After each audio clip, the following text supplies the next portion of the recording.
ایک مرتبہ امام اعظم ابو حنیفہ کو لوگوں نے بتایا کہ فلاں بستی میں ایک منکر آیا ہوا ہے اور وہ لوگوں کو گمراہ کر رہا ہے۔ امام اعظم کو یہ سن کر بہت فکر لاحق ہوئی۔ انہوں نے لوگوں سے کہا کہ مجھے اس منکر کے پاس لے چلو۔ لوگ آپ کو اس منکر کے پاس لے گئے۔ امام صاحب نے منکر سے کہا کہ تیرا مقصد کیا ہے؟ تو منکر نے کہا، نعوذ باللہ، میں یہ کہتا ہوں کہ اللہ نہیں ہے۔ اگر کوئی میرے 3 سوالوں کا جواب دے دے تو میں اس دعوے سے پیچھے ہٹ جاؤں گا اور مسلمان ہو جاؤں گا۔ امام صاحب مان گئے اور مناظرے کی جگہ اور وقت طے ہو گیا۔ وقت مقررہ پر قاضی کی عدالت میں منکر تو وقت پر پہنچ گیا، لیکن امام اعظم تشریف نہ لائے۔ جب کافی دیر کے بعد بھی امام تشریف نہ لائے تو منکر نے یہ کہنا شروع کر دیا کہ لوگو دیکھو، تمہارا امام جھوٹا تھا، اس لیے وہ یہاں نہیں آئے۔ ابھی وہ یہ کہہ ہی رہا تھا کہ اچانک امام صاحب وہاں تشریف لے آئے اور کہا کہ لوگو میری بات سنو، میں جھوٹا نہیں تھا، بلکہ جب میں مناظرے کے لیے گھر سے نکلا تو راستے میں ایک دریا تھا۔ جب میں دریا کے کنارے پر پہنچا تو وہاں کوئی کشتی اور کوئی ملاح موجود نہ تھا۔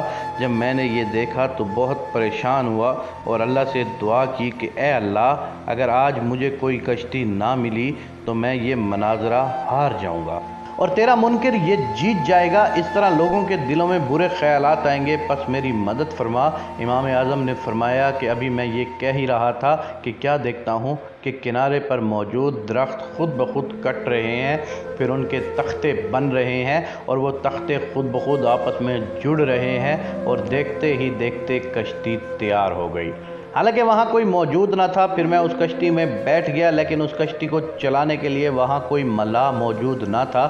میں نے اللہ تعالیٰ سے دوبارہ دعا کی کہ اے اللہ، جب تو بغیر وسیلے کے کشتی بنا سکتا ہے تو اس کشتی کو بغیر اسباب کے چلانا تیرے لیے کوئی مشکل نہیں ہے۔ ابھی میں نے یہ دعا کی ہی تھی کہ کشتی خود بخود چلنے لگ گئی اور دوسرے کنارے پر لگ گئی۔ یہ سننا تھا کہ منکر کہکے مار کر ہنسنے لگا اور کہنے لگا کہ بھلا بتاؤ، بغیر کسی کاٹنے والے کے درخت کیسے کٹ سکتا ہے؟ بغیر کسی تختے بنانے والے کے تختے کیسے بن سکتے ہیں؟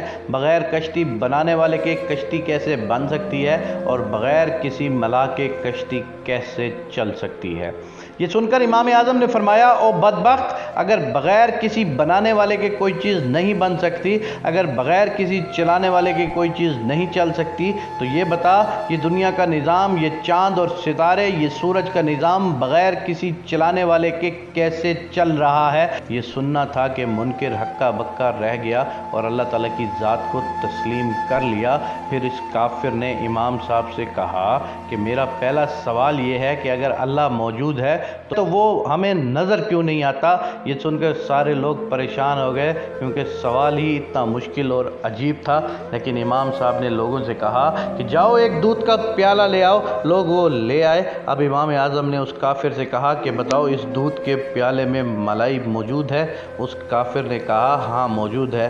پھر امام صاحب نے کہا کہ بتاؤ، اگر اس میں ملائی موجود ہے تو وہ ہمیں نظر کیوں نہیں آتی؟ یہ سن کر کافر پھر سکتے میں آ گیا اور اس کا جواب اس کے پاس موجود نہ تھا۔ پھر امام صاحب نے فرمایا، او کافر، اسی طرح اللہ بھی موجود ہے اور وہ ہمیں نظر نہیں آتا۔ وہ ایک ہی وقت میں ہر طرف موجود ہوتا ہے، لیکن ہماری آنکھ میں اتنی طاقت نہیں کہ اسے دیکھ سکیں۔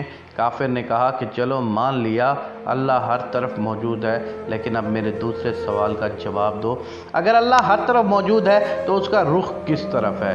یہ سن کر سارے لوگ پریشان ہو گئے، کیونکہ یہ سوال بھی بہت مشکل تھا اور عجیب تھا۔ اب امام صاحب نے لوگوں سے کہا کہ جاؤ ایک چراغ لے آؤ۔ لوگ چراغ لے آئے۔ امام صاحب نے کافر سے کہا کہ بتاؤ، اس کی روشنی کا رخ کس طرف ہے؟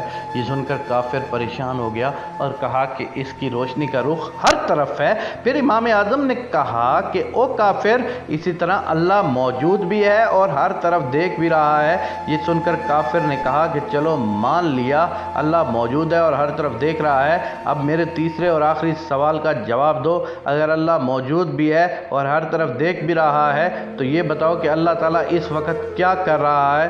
یہ سن کر تمام لوگ حیران و پریشان ہو گئے اور آپس میں باتیں کرنے لگے کہ اس کا جواب تو ناممکن لگ رہا ہے، مگر امام اعظم ابو حنیفہ پر قربان جائیں، آپ بالکل بھی پریشان نہیں ہوئے، بلکہ آپ نے اس کافر سے کہا کہ اس کو چھوڑو، پہلے میری بات سنو۔ جب میں یہاں آیا تو مجھ سے پہلے تم اس عدالت میں پہنچ چکے تھے اور تمہیں بیٹھنے کے لیے ایک کرسی مل گئی تھی، لیکن میں دیر سے یہاں آیا اس لیے مجھے بیٹھنے کی جگہ نہیں ملی۔ اب میں کھڑا رہ کر تھک گیا ہوں۔ ایسا کرو تم یہاں سے اٹھ جاؤ، مجھے بیٹھنے دو، میں پھر تمہارے سوال کا جواب دوں گا۔ وہ کافر مان گیا اور اپنی جگہ سے اٹھ گیا۔ امام اعظم نے کرسی پر بیٹھتے ہی کہا کہ او کافر، سن، اس وقت اللہ دیکھ بھی رہا ہے اور موجود بھی ہے، اور وہ اس وقت ایک جھوٹے کو، ایک کافر کو اٹھا کر ایک سچے کو بٹھا رہا ہے۔ یہ سن کر کافر حیران و پریشان اور ہکا بکا رہ گیا۔ اس کے پاس اب کہنے کو کچھ نہ تھا اور وہ یہ مناظرہ ہار چکا تھا، کیونکہ اس کا پالا کوئی عام آدمی سے نہیں بلکہ وقت کے امام اعظم ابو حنیفہ رحمۃ اللہ علیہ سے پڑا تھا۔ اب کافر نے کہا کہ میں اپنے الفاظ واپس لیتا ہوں اور مسلمان ہوتا ہوں، اب مجھے کلمہ پڑھا دیجیے۔ سبحان اللہ، سبحان اللہ۔